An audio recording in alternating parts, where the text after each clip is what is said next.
Are you listening to your dog? Do you know what they're trying to tell you? Do you see when they're frustrated, when they're trying to desperately communicate something to you? Does that make sense to you? Are you trying to control everything your dog does? Everywhere your dog goes? Everything you need your dog to listen to follow? Often, when we're trying to control everything, we're not doing so good inside. Dogs are their own individual creatures. I call them creatures.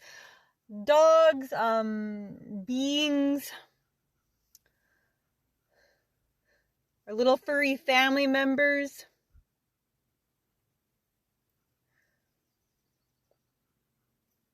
By letting our dogs have the freedom to be dogs, by doing those things, by giving them what they need in return,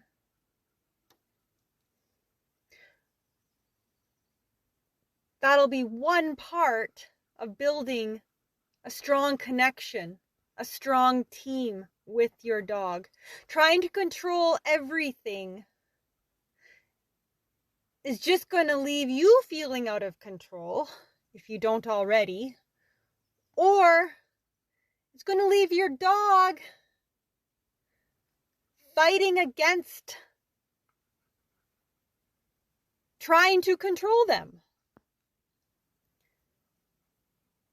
They have their own minds. They need freedom to make choices.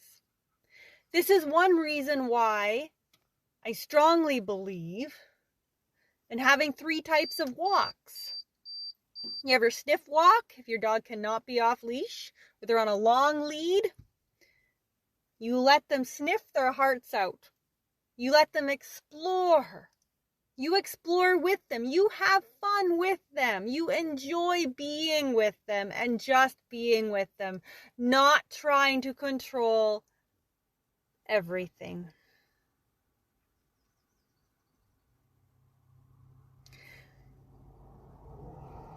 This can also be your adventure walk for those dogs that can't be off leash for various reasons. But we need to allow our dogs to explore many environments. We need to allow our dogs to be dogs. I also believe in training walks, in time spent with our pups, working with them as a team, guiding them, connecting with them, learning to understand them and their cues, and guiding them to understanding yours and your cues. It's about working together. It's give and take. Give them what they need first, and then work with them together. It should never be trying to turn them into robots. That's my opinion. My dogs come with their own unique personalities, traits, genetics. Every one of them has had strengths. Every one of them has had weaknesses. We work with the dog that we have. We love the dog that we have. And we do our very best for our dogs.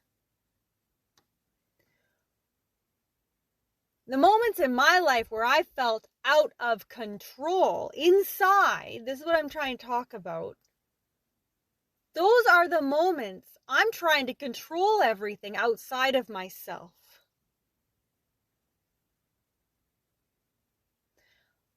unconsciously trying to establish some control. Unfortunately, this doesn't work.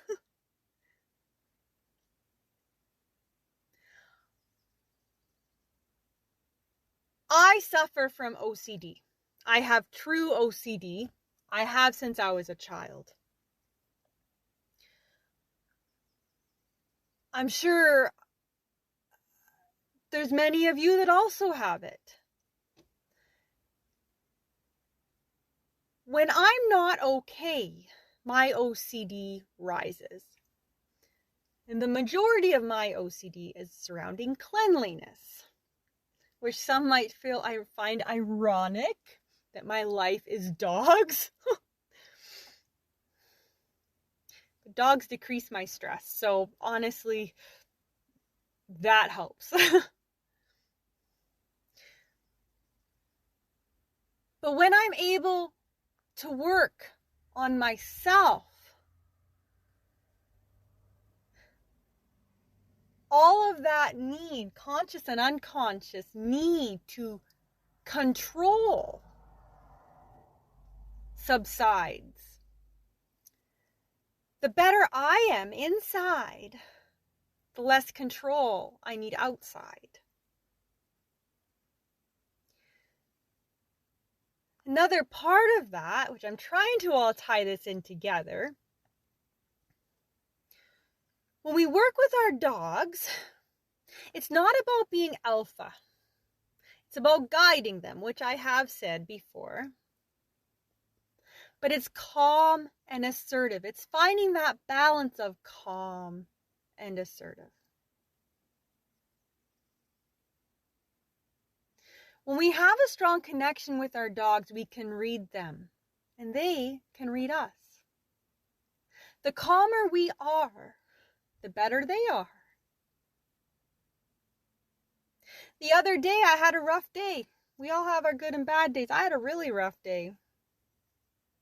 It took a lot for me to get my dog run. It was in the evening, and I pulled myself together and we went. We only went 2K. It was a short run. Well, now it's been doing really good overall with not being reactive. Well, a few days ago, she didn't do so good, and it was quite embarrassing. So you see, these things happen to me. They're not moments I'm proud of, but they do happen. I have my off days. Nala has her off days. Nala has her on days. She's done great big walks. She's passed like a number of dogs and she's been great. And then she has a moment on another day. We have to give ourselves room, as well as our dogs room, to have off days. If we can have self-compassion, which is something that I'm constantly working on, then I can learn to let go of those off days, whether it's me, whether it's my dog, whether it's both. Usually they play off of each other.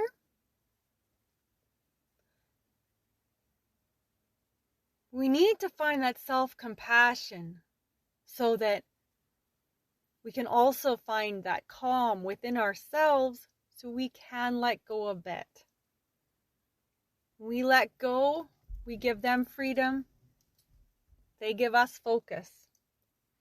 It might sound counterintuitive, but the more freedom my dogs get, the better their recall is. The more I give them what they need, the more focused they are on me. Now, obviously, part of that is working with them. And I mean, if you follow me, you know I do umbilical training. So yes, that is absolutely part of it. It all goes together. If you're working on one thing with your training or your guidance or your teamwork or connection engagement, working on one area like umbilical, which addresses on many things, that's all going to trickle into other things. We don't need to control every little thing our dogs do. They're going to be easier to be around. They're going to be easier to live with. They should actually be more focused, especially if at other times you are working on training. Especially if you're working on some like really working on behavior stuff. I would highly recommend doing a training walk. I should have said this backwards. Doing a adventure walk or a sniff walk, probably in the morning or afternoon, and then doing your training walk after the fact, so like probably the evening. So give them what they need first. If your dogs, and I get this all the time, my dog's jumping on me, they're nipping me, they won't calm down. Honestly, most of the time, I'd say, I don't know. I almost want to give it 100% of the time. It's pretty darn close if it's not. Your dog's frustrated and they're trying to communicate something to you, or their needs haven't been met. So take a step back. Are you connecting with them daily? What does that look like? Are you engaging with them? Are you sitting with them and just being with them without the TV, without other distractions, just sitting, just being with them? Do you do that daily? What do your walks look like?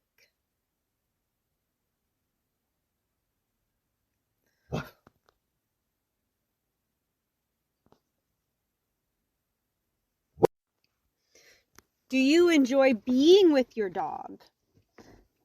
Do you get genuine enjoyment from it? When we can just enjoy our dogs, that is connection and engagement. We can play games with them.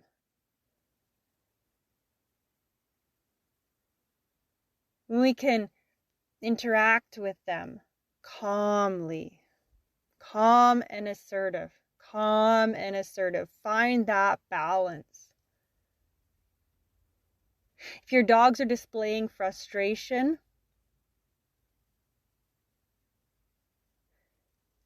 figure out why. What has the day looked like? What might be triggering that frustration? What do they need? What needs maybe haven't been met? Not every day can be perfect, for sure. Absolutely. Not every day is perfect. My dog gets frustrated sometimes. Sometimes that's my fault. Honestly. Like I said earlier, we have good days. We have bad days. So do our dogs. But if we can understand where that frustration is coming from, why are they jumping up? Why are they nipping? Why are they displaying frustration? If we can understand that, if we can know and identify where that's coming from, that's the place to start.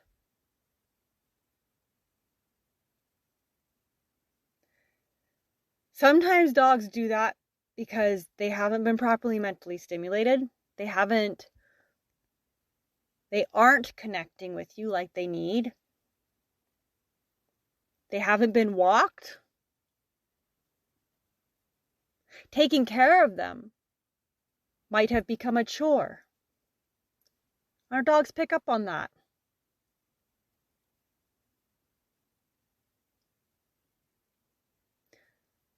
What do our dogs need? Another reason that this happens, especially the jumping and nipping, overtired. That absolutely happens. Do our dogs know how to self-regulate? Can we help our dogs to calm down if they've had all their needs met?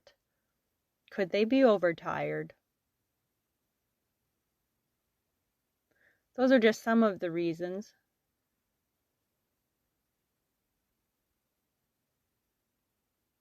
But we need to listen to our dogs.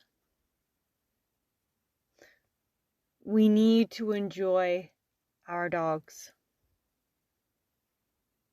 We need to nurture that connection daily.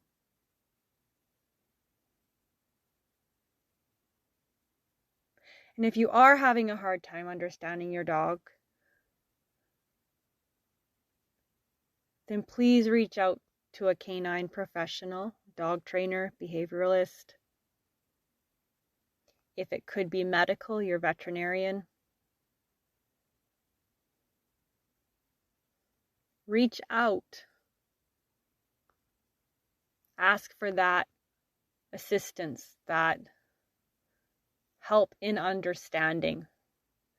Because when we understand, we can have more compassion.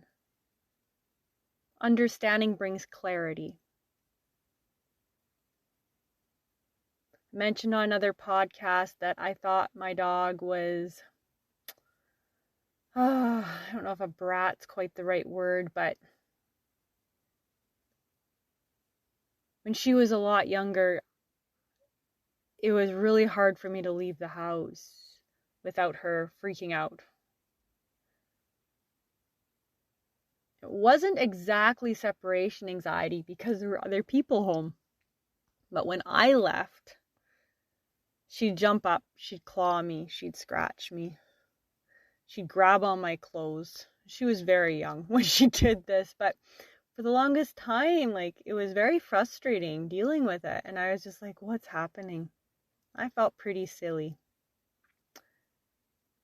Because it looks on the surface, it looks like excitability, right? It looks like, maybe it looks like she's trying to come with me. Obviously I knew she didn't want me to leave. I mean, that was obvious from the start. But the part that wasn't obvious for quite a while, until one morning I finally had an aha moment, is that my dog was having a panic attack every time I left. I'd never seen a dog have a panic attack. It was pretty extreme. It was also a surprise. The light bulb went off on my head and I was like, really? Is that really what I'm seeing? And as soon as I had identified what was happening, I was able to address it within, I think it was like a week, maybe 2 weeks tops, but very quickly, very, very quickly. And I'm not saying there's a right approach for everyone. I don't know your situation. I don't know your dog's responses. But for Nala, I leashed her. I took her to my husband. And we just did that for like a week and a half or so. And then it stopped. I don't think she's ever done it again, at least not in that situation where I'm leaving the house. But I first had to understand the behavior before I could address the behavior. That's why I ask my clients a zillion questions. Because the more I know, the more I understand, the clearer picture I have of what's going on, the more I'm able to help and direct and assist. And sometimes I think my questions on the surface seem silly, but they're not. They're information. I need information. The more I have, the more I can work with.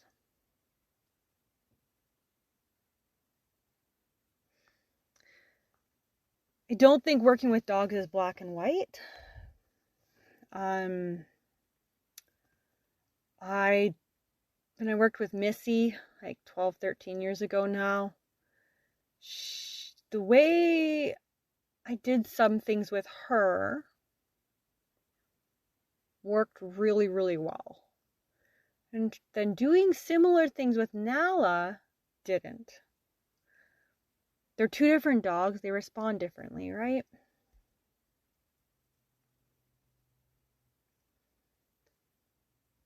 And just because you do all the right things, or maybe a bunch of things are right for one dog, they might not be right for every dog. I have training methods and ways I address behaviors. I have like my toolbox, right? And I have my go-to methods that work for most dogs. But I don't know every dog. So sometimes I gotta get to know the dogs more so that I can understand them, work with them, and help their people. I have to be fluid. I have to make adjustments. I have to rethink things. Because it's not always smooth sailing. I've never had a dog like Nala, but she's taught me more than any other dog has. I am way more compassionate and more understanding with reactivity because of everything I've had to deal with her. Genetic reactivity, yeah. Never dealt with that before. At least not with one of my own. With clients, yes, but I'm so much more equipped now to work with reactivity than I ever have been. Because I went through it, right? And it's a process. And often reactivity can be addressed quite quickly, but not every dog's the same. And Nala has been quite a journey, quite a process. She's night and day compared to where we were. But that doesn't mean that I can stop working with her, right? Working with our dogs, it's a relationship, right? So it's ongoing. It's not, let's get all the training in. Oh, now it's good. No. It doesn't work like that. It's ongoing. We have to keep up the training. If that means you got most of it, your dog's at a point where you're happy with, that's great. That's great. You still got to be actively working with them. I'd say at least twice a week, 2-3 times a week. And you should be working with them on your walks. You should be working with them around the house. It should just be, I think one of the reasons I have such good responses from my girls is it's just part of our life. It's just part of our life. It's part of our connection there. They look at me. They follow me around. I ask them what I want. And they give it to me.